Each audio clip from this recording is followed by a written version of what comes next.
नमस्कार, एक बार फिर आप सभी का स्वागत है। जम्मू कश्मीर के चुनावों के हवाले से अगर बात करें तो हम सब जानते हैं कि जम्मू कश्मीर में चुनावी बिगुल बज चुका है और लगभग सभी जो पार्टियां हैं अपनी ताकत झोंक रही हैं इन विधानसभा चुनावों में।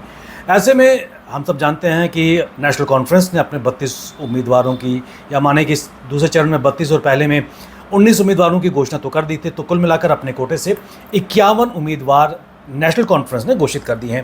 कांग्रेस की अगर बात करें तो कांग्रेस ने अभी तक सिर्फ 9 उम्मीदवारों के नाम जारी किए हैं और ऐसे में जो कोटा है 51 नेशनल कॉन्फ्रेंस और 32 सीटों पर कांग्रेस सीट लड़ेगी। तो कुल मिलाकर कांग्रेस को लेकर सीटों का सस्पेंस अभी भी बरकरार है, क्योंकि भारतीय जनता पार्टी में जिस तरह लगातार घमासान टिकटों को लेकर देखा जा रहा है, इस्तीफों का सिलसिला जारी है। कल भारतीय जनता पार्टी के वरिष्ठ नेता चंद्रमोहन शर्मा ने जहां पार्टी को अलविदा किया, वहीं सांबा से पार्टी के उपाध्यक्ष जो अध्यक्ष हैं कश्मीरा सिंह, इन्होंने भी इस्तीफा दे दिया। तो कुल मिलाकर भाजपा के लिए कठिन दौर लग रहा है। अब बगावत निरंतर सामने आ रही है और ऐसे में कांग्रेस ने भी अपने पत्ते खोलने बाकी हैं। लेकिन इसके अलावा एक महत्वपूर्ण समीकरण जम्मू कश्मीर में निकल के आ रहा है। गुलाम नबी आज़ाद की अगर बात करें तो डेमोक्रेटिक प्रोग्रेसिव आज़ाद पार्टी, जिसके संस्थापक गुलाम नबी आज़ाद थे, और जब उन्होंने कांग्रेस को अलविदा कहा था तो उनके साथ कई शीर्ष नेता भी थे, जिनमें ताज मोहिउद्दीन थे, जीएम सरूरी थे और उस्मान मजीद थे और जम्मू कश्मीर के कई वरिष्ठ नेता भी थे। लेकिन आहिस्ता आहिस्ता जिस तरह लोकसभा चुनाव में डेमोक्रेटिक प्रोग्रेसिव आज़ाद पार्टी ने जो आशा के अनुरूप प्रदर्शन नहीं किया था, और उसके बाद एक और झटका गुलाम नबी आज़ाद ने आज से 2 दिन पूर्व दिया।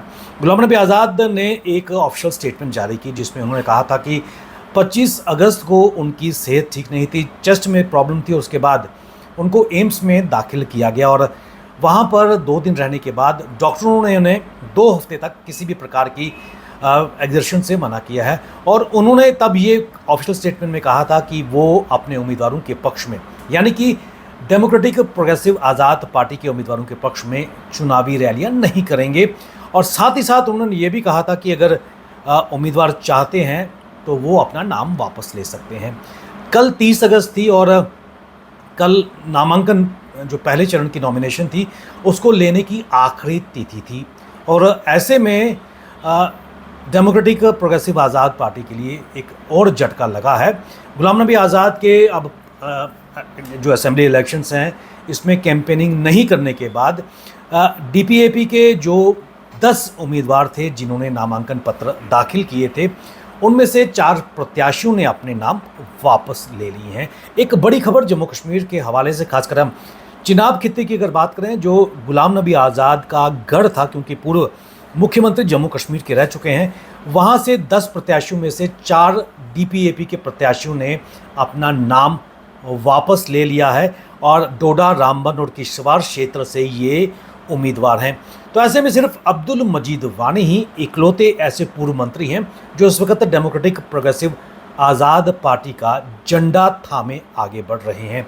और आपको बताते चलें, एक और बड़ा नाम जीएम सरूरी, जो चिनाब खित्ते से जिनका ताल्लुक था, पूर्व मंत्री कांग्रेस में रह चुके थे, आज़ाद के बहुत करीबी थे, लेकिन इस बार इंद्रवाल से उन्होंने एक इंडिपेंडेंट कैंडिडेट के तौर पर अपना नामांकन पत्र भरा है। और कहीं ना कहीं ये भी एक झटका डेमोक्रेटिक प्रोग्रेसिव आज़ाद पार्टी को लगा है। कुल मिलाकर गुलाम नबी आज़ाद का जो निर्णय था, इसको लेकर लगातार जो चुनावी एक्सपर्ट्स हैं उनकी तरफ से लगातार इस पर बातें की जा रही हैं।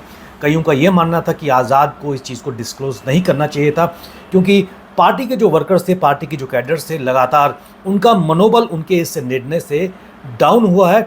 और यही कारण है कि 10 नॉमिनेशंस में से पहले चरण में से 4 उम्मीदवारों ने अपना नाम वापस ले लिया है। कई जो यूथ लीडर्स थे डेमोक्रेटिक प्रोग्रेसिव आज़ाद पार्टी के, उन्होंने नेशनल कॉन्फ्रेंस का दामन भी थामा है। तो ऐसे में ये बड़ी एक किरकिरी डीपीएपी के लिए हुई है। और आपको बताते चलें कि लोकसभा के चुनाव में भी डेमोक्रेटिक प्रोग्रेसिव आज़ाद पार्टी की तरफ से कोई अच्छा प्रदर्शन नहीं देखने को मिला था और उप चेयरमैन जीएम सरूरी ही पहले ही अब निर्दलीय के तौर पर अपना नामांकन पत्र दाखिल कर चुके हैं। क्योंकि गुलाम नबी आज़ाद ने अपने स्टेटमेंट में ये भी कहा था कि जिन्होंने नॉमिनेशन फाइल किया है, अगर वो चाहते हैं तो वो आज़ाद हैं, they are free to withdraw their nomination. और वैसा ही कुछ देखने को मिला है।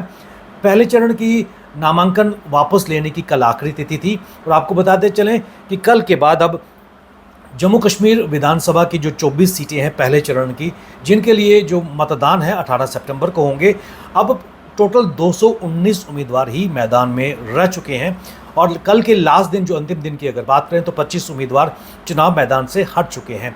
और कुल मिलाकर पहले चरण में 18 सितंबर को दक्षिण कश्मीर की 4 जिलों अनंतनाग, कुलगाम, शोपियां और पुलवामा, और उसके साथ साथ जम्मू प्रांत की रामबन, डोडा, किश्तवाड़ की 8 विधानसभा सीटों पर मतदान होगा। तो कुल मिलाकर आंकड़े ये दर्शा रहे हैं कि डेमोक्रेटिक प्रोग्रेसिव आज़ाद पार्टी के लिए स्थिति अच्छी नहीं है।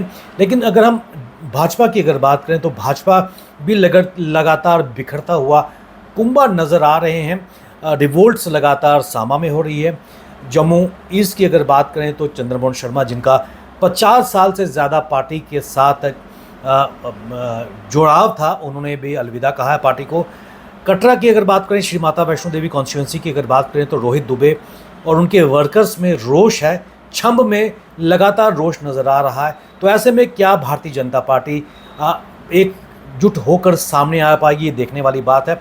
वहीं ये माना जा रहा है कि आज शाम तक कांग्रेस की जो सीटें भी घोषित हो सकती हैं, और ऐसे में कांग्रेस की एक एक कॉन्स्टिट्यूंसी पर कई उम्मीदवार हैं और कांग्रेस के लिए भी ये राह आसान नहीं होगी। तो बने रहिए हमारे साथ। तमाम अपडेट के लिए हमें दीजिए इजाज़त। नमस्कार।